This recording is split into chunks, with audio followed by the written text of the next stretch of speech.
Muy buenas tardes. Bueno, es un gusto para la Universidad Javeriana, para el Centro Ático, recibirlos a todos ustedes y en particular pues darle la oportunidad a Colombia de tener un evento como es el NASA Space Apps. Quiero antes que nada agradecer la presencia de la señora viceministra María Carolina Hoyos, del señor vicerrector del medio Luis Alfonso Castellanos, del señor presidente de DAI, el señor Jim Bungart, y por supuesto de todo el personal que lo acompaña y que nos ha acompañado en la organización de este evento. Por supuesto a Camila Rodríguez Vargas, que viene del Ministerio de Medio Ambiente y que va a estar en el panel, así como a María Otero, también de DAI, que estará en el panel, y por supuesto a Juan Carlos Ardila también, y a cada uno de los anónimos, personas que han contribuido de una u otra manera a que esto se haga realidad y que ustedes saben que es a veces imposible poderlos mencionar, a todo el personal de Centro Ático, a Natalia, a Germán Franco que anda por acá y a todos los que han contribuido pues a que esto realmente funcione. Como ustedes lo saben, vivimos el cambio climático. Yo espero vivirlo en unos segundos cuando la temperatura de este auditorio baje. Pero bueno, son gajes del oficio. Realmente es una preocupación de todo el mundo y creemos que desde Colombia, desde la Universidad Javeriana, tenemos el talento para invitar a todos aquellos que pueden ayudarnos en esos 25 retos que han sido propuestos por la NASA a crear ideas que nos ayuden a solucionar las diversas problemáticas que estamos viviendo. No creemos que sea responsabilidad exclusiva del Estado el de conducir o liderar las iniciativas que ayuden a corregir lo que históricamente pues como humanidad hemos venido causando, sino es precisamente la academia y la sociedad civil que pueden ser una misma, desde algún punto de vista pueden ser lo mismo, ayudar a que eso suceda. Creemos que el país, dicen que el país es no únicamente los jóvenes y los que ya somos padres de familia, sino el país se lo estamos dejando a los más chiquitos y es en esa óptica que podemos llegar a trabajar.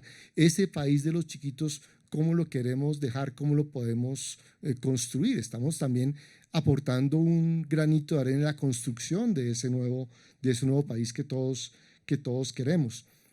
La tecnología y la ciencia pues son fundamentales para lograrlo desde diversas disciplinas. No estamos pensando en que vengan de manera exclusiva ingenieros, no, eso nunca ha sido el espíritu. Vamos a realizar el evento en el Salón Creativo, que es el sitio en donde hospedamos las iniciativas que tienen contribuciones interdisciplinarias.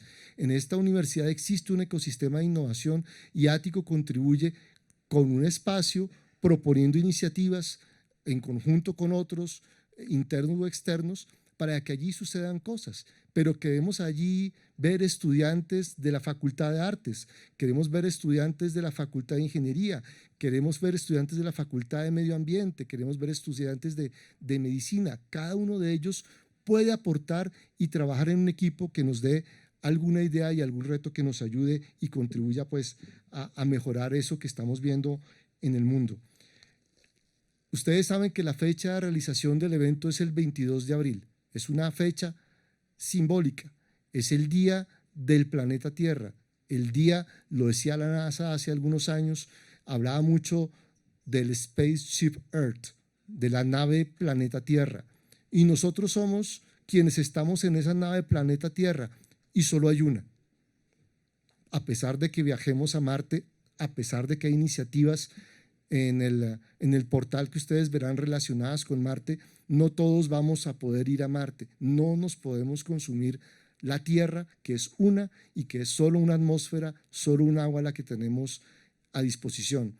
Entonces, el reto de lograr que esta nave que nos transporta durante toda nuestra vida, que transporta nuestra herencia genética, es decir, a nuestros hijos y lo que hemos venido construyendo, creemos que debemos acompañar a los estados en el cuidado de lo que hay en el planeta y de lo que va a hacer este planeta para toda nuestra descendencia. Sean ustedes bienvenidos y pues vamos a continuar con la agenda. Los esperamos el 22 de abril a ustedes y los invitamos a que motiven a muchos estudiantes a participar en este evento que es además en simultánea a nivel mundial. Muchas gracias.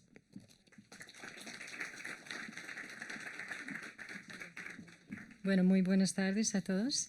Es un gusto y tengo el honor de representar a mi empresa ADAI a este evento. Este evento donde somos socios con la Universidad Javeriana. Para los que desconocen a ADAI, somos una empresa consultora estadounidense que lleva más de 40 años de trabajar en temas de desarrollo alrededor del mundo. Actualmente llevamos a cabo 150 proyectos en más de 85 países. De esos son 7 que llevamos aquí en Latinoamérica, la mayoría en Centroamérica. Tenemos más de 2.500 empleados que trabajan con nosotros, de lo cual 70% son personas locales, porque como trabajamos en los países en desarrollo, no es que estamos llevando el desarrollo de Washington, D.C. a esos países, sino trabajando mano a mano con las entidades, con las personas que trabajan en temas de desarrollo en países como Colombia y los otros. Bueno, tengo el gusto, perdón, de presentar a María Carolina Hoyos Turbay, así lo pronuncié bien, es la viceministra general de los TIC, de la Tecnología de Información y Comunicación. María Carolina es comunicadora social y periodista de la Pontificia Universidad Javeriana. Tiene su máster en Administración de Negocios de la Universidad de Francisco Victoria de Madrid y también lleva estudios en la Universidad de San Francisco, California y Harvard University. La viceministra Hoyos es asesora y conferencista internacional de contenidos digitales. Se desempeñó como asesora del despacho de la exministra de TIC, de María del Rosario Guerra. Fue delegada del Gobierno Nacional en la Junta Directiva de la Comisión Nacional de Televisión, directora ejecutiva de la Corporación General Gustavo Matamoros de Costa del Ministerio de Defensa Nacional. Bueno, tengo meses de no hablar español, así que por favor. También ocupó la dirección del Noticiero Nacional durante 3 años, ¿no? Y se desempeñó como presentadora y directora del programa investigativo Con Usted. La viceministra fue nominada al Premio Simón Bolívar de Periodismo, obtuvo la nominación al Mejor Noticiero de Televisión en los premios TV y Novelas y recibió la nominación al Mejor Cubrimiento de una Noticia en Televisión con la crónica Tragedia Nacional realizada en el cubrimiento del terremoto del Eje Cafetero, ¿no? Sí, bueno. Sí. Ya, entre otros, por favor, una carrera muy distinguida. Bueno, ahora invito al padre Luis Alfonso Castellanos Ramírez. El padre es el vicerrector de medio universitario de la Pontificia Universidad Javeriana. El padre Castellanos es filósofo, teólogo y magíster en literatura de la misma Pontificia Universidad Javeriana, doctor en Historia y Semiología del Texto y de la Imagen por la Universidad de París 7 Denis Diderot. Fue director de la especialización en estudios culturales de la Facultad de Ciencias Sociales de la Universidad Javeriana y decano de esta facultad. Ya, entonces un gusto tenerlo aquí en este panel. Ahora quisiera invitar a la Camila Rodríguez Vargas. Camila es asesora de la Dirección de Cambio Climático para temas de desarrollo de tecnología e información. Ella es parte de la delegación de Colombia en los negocios de Colombia en temas del cambio climático y también para temas de tecnología y desarrollo de tecnología, ¿no? Tecnología y construcción de capacidades. Es que no leo mis letras, ahora que les apunté. Es ingeniera ambientalista y antropóloga de la Universidad de los Andes. A ver, entonces ya como ven es un panel muy distinguido y bueno, es un gusto y tengo el honor de ser el moderador de esta sesión. Entonces, tengo unas preguntas que quiero hacer con ustedes. No voy a hacer todas las preguntas a todos, ¿no? Y después entiendo que usted tiene una presentación que nos quisiera dar al final. Y como es un tema, como el enfoque es de cambio climático, voy a comenzar contigo, Camila. Desde la óptica de su institución, ¿qué impactos del cambio climático? Por ejemplo, patrones climáticos imprescindibles o cambiantes, producción alimenticia cambiante, desastres naturales de menor frecuencia, etcétera, presentan los mayores retos, bueno, pensando desde el Ministerio de Ambiente, pero también así en Colombia. Bueno, muchas gracias, Noemí.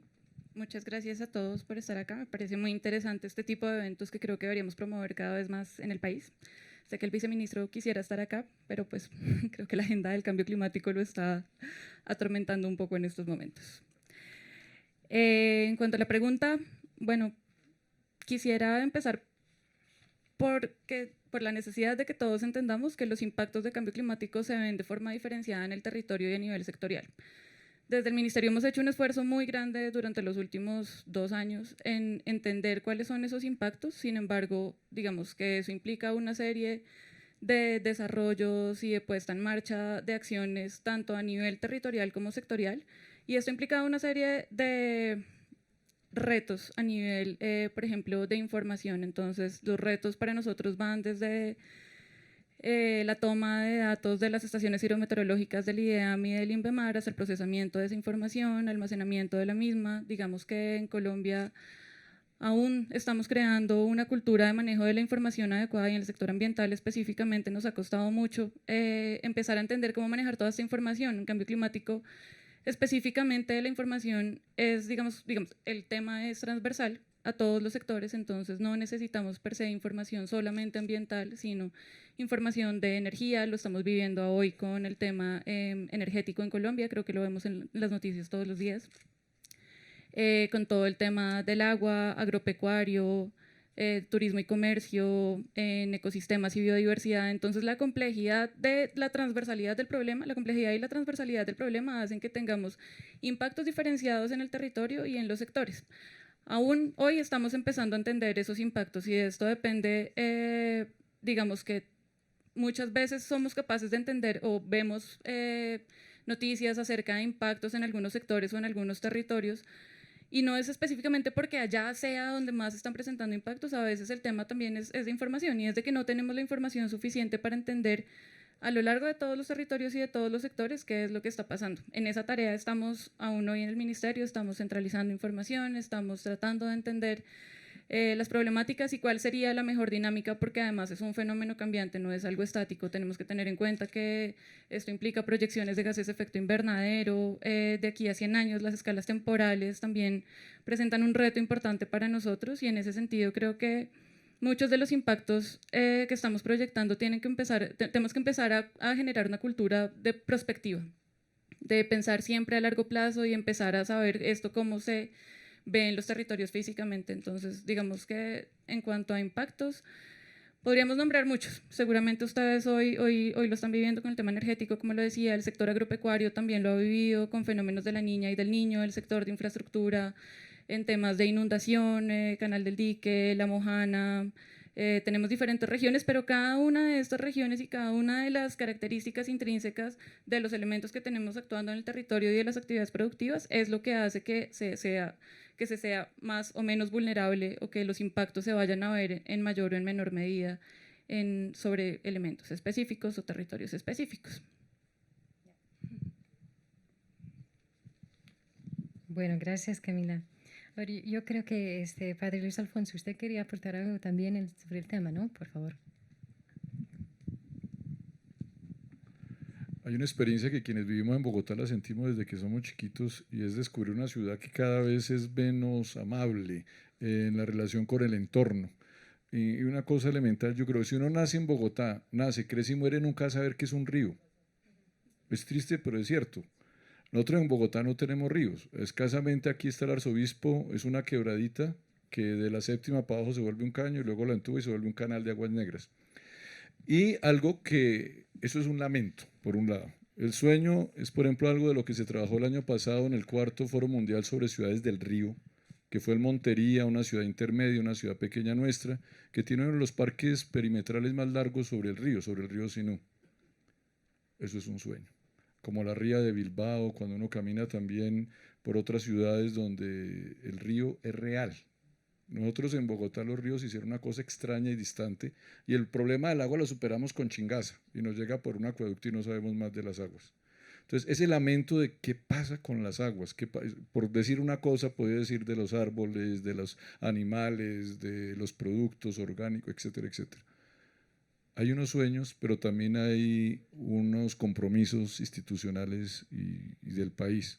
Y de manera particular en eso, si hay un lamento, si hay un sueño, hay de manera particular aquí en la universidad desde el 2007, se empezó a trabajar el primer humedal en el campus, humedal, reservorio, tanque que tenemos, que lo hizo el campus con la maestría en hidrosistemas.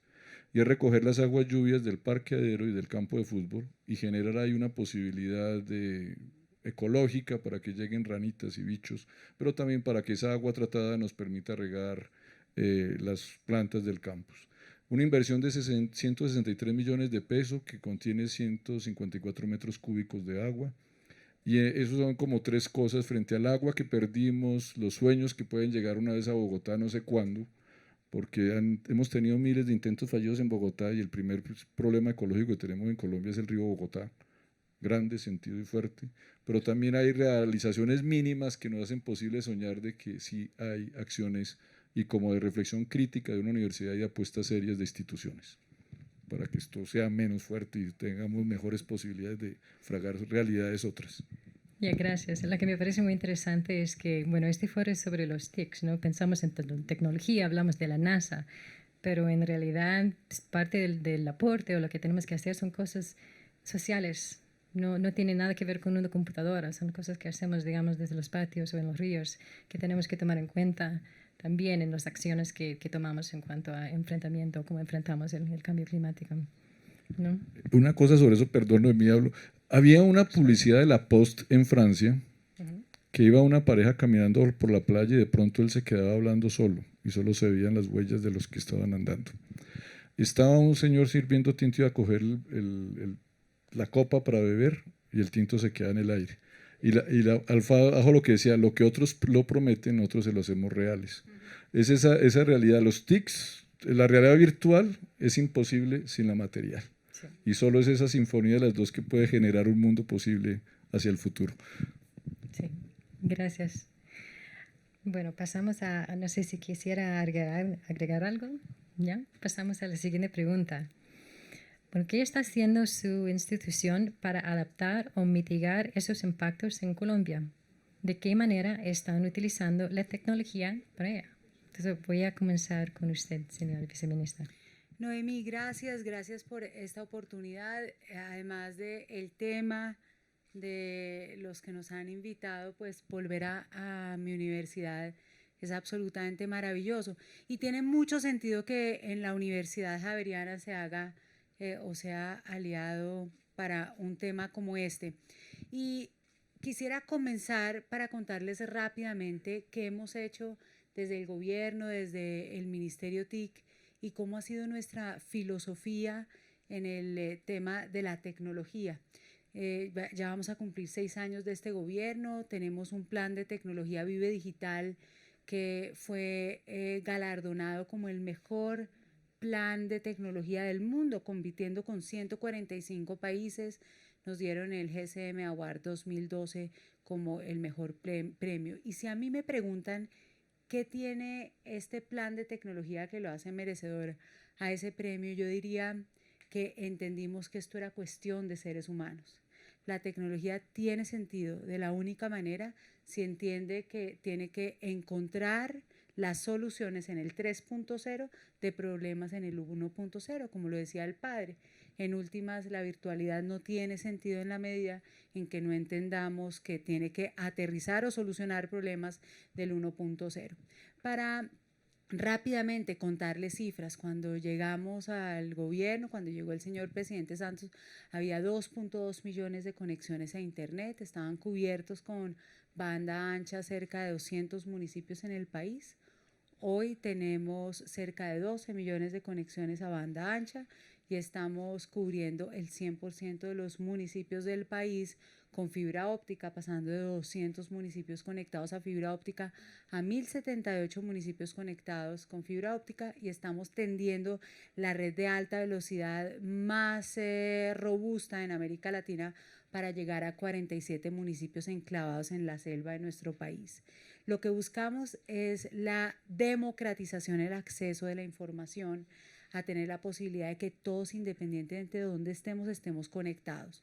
Pero parte de nuestro ecosistema, me he concentrado en el tema de infraestructura, está cómo generar servicios en el mundo de la tecnología, cómo generar aplicaciones y contenidos y al final de la cadena de valor unos usuarios empoderados de la tecnología. En materia de generación de aplicaciones y contenidos estamos absolutamente conscientes que retos como este que estamos lanzando, este hackathon desde el 22 hasta el 24 de abril, Eso mismo es el credo que nosotros profesamos y por eso celebramos esta hackathon más grande del mundo. ¿Qué hemos hecho desde el gobierno? Estamos promoviendo que gente que está en la red más grande de América Latina de emprendimiento digital, que es apps.co, entienda que a través de las aplicaciones y contenidos podemos solucionar problemas como el cambio climático, adicionalmente generar un planeta mucho más verde. Para eso traía 2 ejemplos, aplicaciones de emprendedores de Colombia, que una de ellas lo que hace es georreferenciar fuentes hídricas, georreferenciar adicionalmente dónde están las mayores sequías, los ríos, y probablemente sea un gran desafío, como decía el padre, los que hemos nacido y hemos crecido en Bogotá, pues encontrar esos sitios. Básicamente lo que buscamos con esa aplicación es que la podamos tener identificado para desarrollar mejores políticas públicas y hacer que nuestras, alcaldías, gobernaciones, pues tengan la posibilidad de desarrollar mejores planes de ordenamiento, políticas públicas.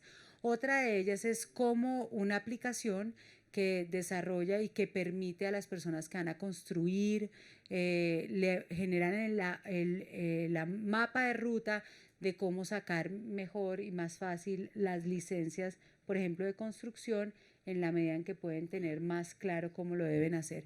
Son aplicaciones que lo que buscamos es, contribuir al fortalecimiento del medio ambiente y además al cambio climático. Pero otra de las cosas que, si me permite, yo quisiera hablar, ha sido uno de los temas más importantes, y es la basura electrónica.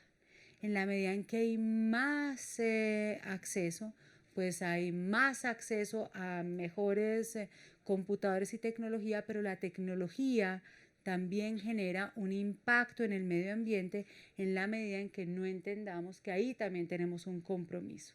Para ello, con Computadores para Educar, que es el plan del gobierno, la empresa del gobierno que lidera la promoción y la adopción de tecnología para el proceso educativo, hemos logrado cosas maravillosas. Hemos pasado de 24 niños por computador a 6 niños por computador en estos años de gobierno. Hemos logrado entregar casi 3 millones de computadores, pero también generamos una chatarra, una basura electrónica. Tenemos el CENARE, que es el Centro para retoma de estos computadores. Nosotros tenemos una propuesta de valor en los 32 departamentos y llevamos computadores, pero retomamos la chatarra electrónica, generamos un impacto cero ambiental, pero además desarrollamos corrientes limpias en la medida en que manufacturamos todos esos computadores. Hemos logrado cosas absolutamente interesantes como tenemos de manufacturados 4.275 toneladas de chatarra electrónica. Eso para contarles algunos ejemplos de las cosas que estamos logrando, pero también lo que buscamos es buscar fuentes alternativas de energía a través de paneles solares, buscar, cómo hacer mucho más eficiente nuestra llegada a las zonas de mayor difícil acceso con impactos menores en el tema ambiental.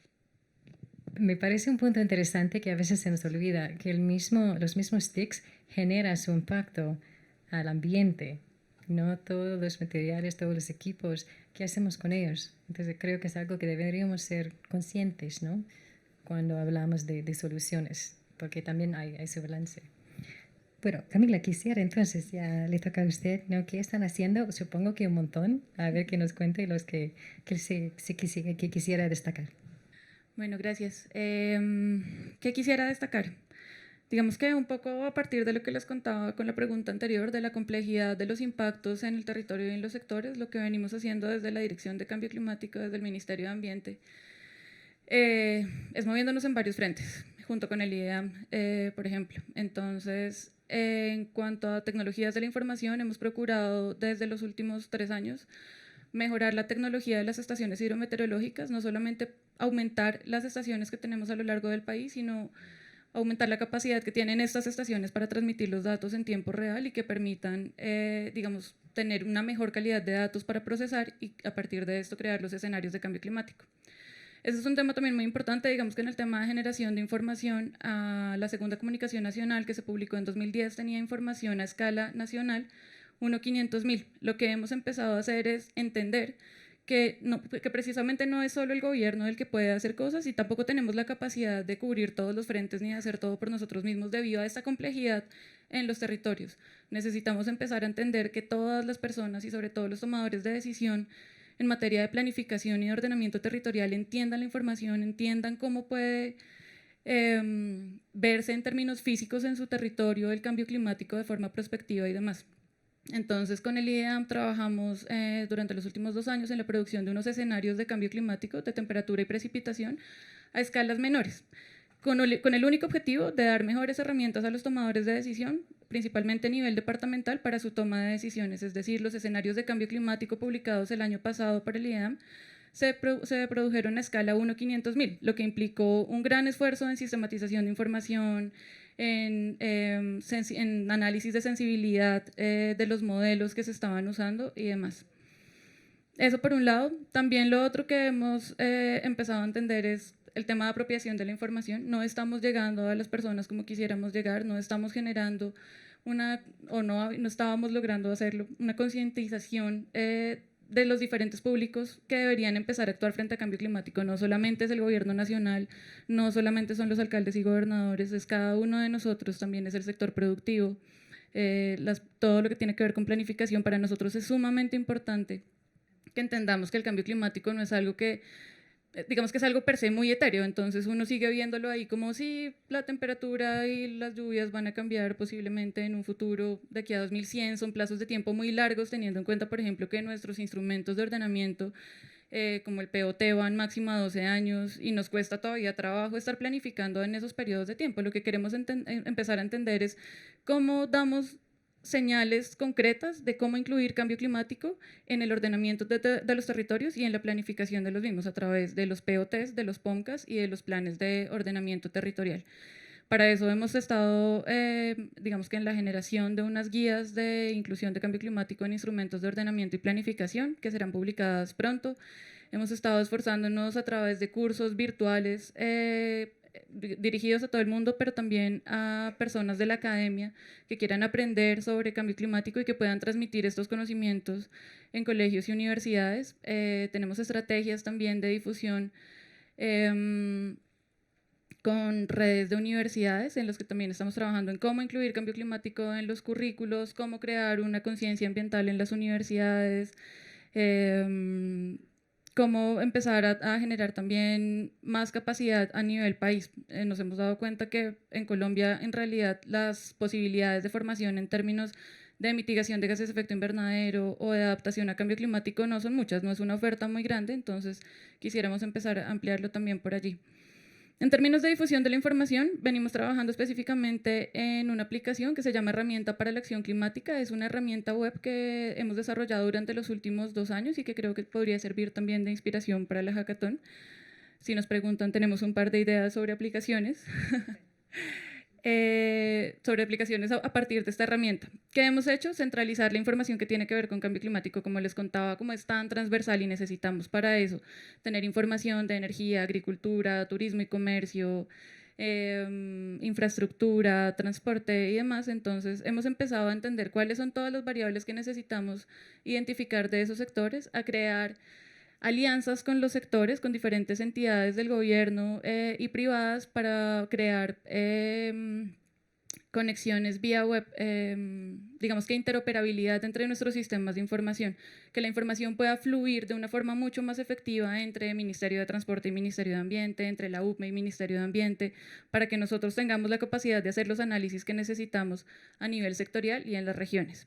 Esto implica un esfuerzo enorme, desde el tema de cómo estructuro la información, cuáles son los servidores que necesito, la base de datos, cómo se articula esto con todo el sistema de información ambiental de Colombia que se está reestructurando actualmente también y es un punto muy importante para nosotros. Como les contaba, en el sector ambiental, digamos, el tema de gestión de la información, hasta ahora lo estamos empezando a manejar y en ese sentido el sistema de información ambiental de Colombia hasta ahora está empezando a estructurar cómo conectar, por ejemplo, todos los más de 20 subsistemas de información ambiental que tienen las corporaciones autónomas regionales y otros 20 subsistemas de información ambiental que existen, por ejemplo, de calidad del aire, de recurso hídrico, de bosques y biodiversidad, con el ministerio, centralizar toda la información en un solo sitio. La herramienta para la acción climática que les comentaba, entonces busca hacer una aplicación web a la que cada uno de ustedes podrá entrar pronto, esperamos hacer un lanzamiento pronto, seleccionar su territorio y empezar a ver en un solo lugar mucha información de cambio climático centralizada. Entonces, ¿cuál es el diagnóstico de mi territorio? ¿Cuáles son los escenarios de temperatura y de precipitación en mi territorio? ¿Cómo está el tema de deforestación? ¿Cómo está el tema de emisiones de gases de efecto invernadero y en qué sectores debería empezar a preocuparme más para empezar a implementar estrategias de mitigación de gases de efecto invernadero e incluso de adaptación? Entender los vínculos entre mitigación y adaptación, porque para nosotros es importante trabajar en los dos frentes, porque la mitigación siempre lo hemos tratado de hacer ver así, es el primer paso en cuanto a adaptación. Si nosotros seguimos emitiendo gases de efecto invernadero, vamos a generar mayores impactos y vamos a tener que hacer mayores esfuerzos en adaptarnos a los cambios de temperatura y precipitación que surjan a futuro. En ese sentido, quisiéramos trabajar en los dos frentes y la articulación de información entre los dos temas ha sido importante. Empezar a ver a ministerios como Minas y Energía a sentarse y a decir, ok, tengo que hacer mi plan de adaptación a cambio climático, no solamente tengo que empezar a pensar en cómo va a crecer, o sea, en mi planificación a largo plazo, pensando solamente en variables productivas que son las que siempre hemos tenido en cuenta, sino de forma prospectiva, cuáles son los impactos que voy a tener, va a llover más, va a llover menos, cómo se van a ver mis cuencas, la escorrentía, cómo me va a afectar y demás. Es importante para nosotros que cada uno de los sectores empiece a apropiar eso. La herramienta web también busca entonces ofrecer a todo el público, a partir de su diagnóstico territorial, opciones para mitigar o adaptarse al cambio climático, digámoslo así. Entonces tenemos un catálogo que hemos venido construyendo a partir de todos los proyectos y planes que se han hecho de mitigación y adaptación en el país durante los últimos 10 años. Un catálogo de aproximadamente 250 medidas de mitigación y adaptación que ponemos a disposición del público para que empecemos a generar ideas. La idea con esto, y ya se ha venido promoviendo, por ejemplo, en foros con alcaldes, con gobernadores, es empezar a entender cómo incluyo esto, por ejemplo, en un plan de desarrollo. Porque el cambio climático no implica inversiones adicionales. Es decir, si yo estoy planificando el desarrollo de mi territorio de aquí a 4 años en los planes de desarrollo, de aquí a 12 años en los planes de ordenamiento, ¿cómo puedo empezar a incorporar criterios de cambio climático que me hagan más resilientes y más eficientes también energéticamente? Y eso, digamos que va a beneficiarnos de lado y lado. La herramienta por la acción climática, como les comento, va a estar publicada pronto. Tenemos, digamos que somos conscientes de que tenemos un largo camino por delante en términos de apropiación de la información, que allí no es nuestro campo de experticia y también nos hemos acercado a Mintix a trabajar conjuntamente con el tema. Esperamos poder seguir generando este tipo de herramientas, aplicaciones web. Nos interesaría, por ejemplo, tener mucha retroalimentación del público en general. Lo que nosotros hemos visto con los proyectos que se implementan en los territorios como La Mojana o como Chingaza es precisamente eso, es que la adaptación en muchos casos es un tema mucho más social, no es solamente algo que los técnicos estemos formulando desde el ministerio, sino cómo entonces una persona que vive a los alrededores de Chingaza o en La Mojana empieza a ver esos impactos de cambio climático en su vida, en sus costumbres, en todo el tema productivo, cómo los afecta y cómo empiezan a apropiarse de acciones que los están beneficiando. Y ya lo hacen, per se lo hacen. Digamos que muchas veces también llegamos a los territorios y nos damos cuenta que la gente está implementando acciones de mitigación y de adaptación porque resultan naturales a cómo se han venido desarrollando en sus territorios. Entonces también nos interesaría empezar a saber qué acciones se están desarrollando por parte de la comunidad y demás. En ese sentido tenemos varias ideas adicionales a lo que hemos venido haciendo. Gracias, Camila. Es un punto importante de compartir y difundir información. Es una conversación y algo que muchos mencionan, ¿no? Desde la NASA. NASA genera información desde, de espacio sobre la planeta, pero la idea de ellos también es cómo compartirlo, porque para ellos es un bien público, pero eso también llega a nivel nacional, regional, de país, de dentro del país, a comunidades, y es un tema que yo creo que todos debemos trabajar. A ver, padre, quisiera, por favor, sí, que nos comparte unas palabras. Como institución, ¿qué estamos haciendo frente al cambio Por favor. climático? Yo creo que hay como tres cosas. Una que son de opciones institucionales fuertes, grandes. Una que es más reciente fue el año pasado el lanzamiento de la política institucional sobre medio ambiente y ecología aquí de la universidad, en la cual precisamente busca dar una hoja de ruta y unos horizontes muy ciertos sobre cosas muy constitutivas de la universidad frente a la configuración de su campus, frente a los programas académicos, frente al tipo de contrataciones, el consumo de recursos, de agua, de energía eléctrica, un poco lo que tú comentabas sobre desechos electrónicos, todo, acá tenemos un hospital, también cómo manejar todos los desechos de problemas biológicos, tóxicos. Hay una primera línea grande a nivel de lo institucional, está eso, también ya vamos a cumplir los 25 años de la Facultad de Estudios Ambientales y Rurales, con un cuerpo interdisciplinario de pensar estos grandes problemas. Y lo tercero es todas las estrategias mismas que se hacen, bueno, perdón, uno grande está la parte de opciones institucionales, por tomarnos el serio medio ambiente, por hacer opciones que nos pongan de cara a la problemática en las diferentes facultades y en el gobierno central de la misma universidad. Segundo, un poco lo que les comentaba ahora, hacer del campus un laboratorio. Si les comentaba el humedal, también este año se pusieron varias zonas en el campus para cargar celulares con energía eléctrica, con células fotoeléctricas. También estamos en la búsqueda de definir unos solómetros sobre la incidencia de rayos ultravioleta. Aún aquí en Bogotá eso es un riesgo, la exposición directa al sol en los espacios soleados. También la compensación de huello de carbono. Ya hay eventos internos que tenemos, de manera particular el Congreso de Investigación que se hace cada 2 años, o el Congreso de Creatividad y Arte de la universidad también, es buscar esa compensación, emitir lo máximo en impresión en papel y tintas ecológicas, reducir al máximo todo ese uso exagerado de recursos que no hay necesidad. Entonces, hacer realmente que la universidad tenga espacios muy privilegiados. También tenemos a Gabriel Leal, que es especialista en tecnologías LED, en todo lo de construcción realmente ambiental, a hacer que este campus sea realmente muestra de todos los desarrollos conceptuales que las diferentes áreas van logrando. Y eso, por supuesto, uno tercero tiene que ver con un espacio de aprendizaje. Hay escenarios mínimos, como por ejemplo cada semestre, cuando llegan los estudiantes nuevos, los neojaverianos, a los programas académicos, a iniciar su vida universitaria, hay una siembra simbólica de unos árboles. Cada grupo siembra un árbol, especies nativas, y es hacer de este campus un jardín botánico en que recupere parte de la riqueza. Entonces también ser una universidad que no solamente tenga unas políticas y unas opciones institucionales, que haga unas apuestas de laboratorio y de investigación seria sobre lo ambiental, sino también que esto impacte en los hábitos y en el comportamiento ordinario.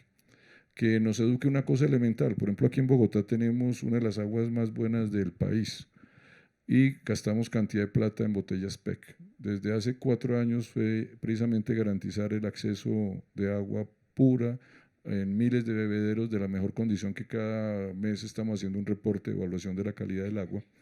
Es que los usos ordinarios nuestros de la bicicleta, de los residuos, del consumo energético, del manejo ambiental, entre como algo natural en la misma vida de los javerianos, en los estudiantes, en los docentes, en los investigadores.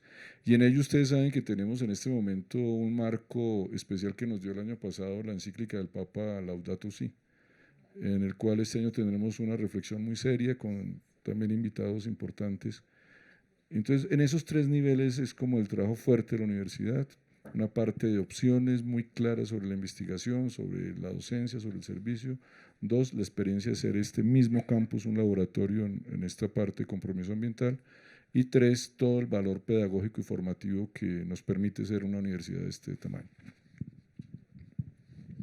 Bueno, gracias, padre. Gracias a todos los panelistas por sus aportes. Yo creo que nos dejó con algo que pensar. Creo que, viceministro, usted quería hacer una presentación de cierre.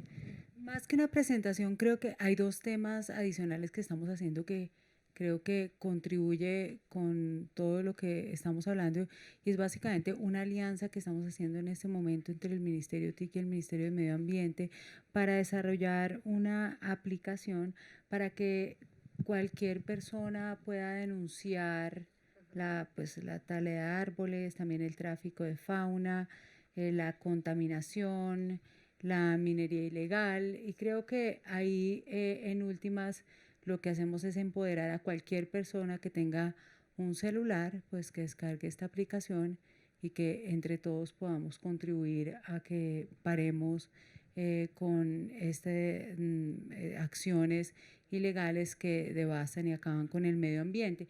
Y otra de las cosas importantes es la red de emergencias, son alertas tempranas, lograr generar a través de la tecnología alertas e información que haga que nuestros ríos estén, digamos, a los niveles que deben estar, y que nos arrojen información rápida para poder reaccionar de manera adecuada.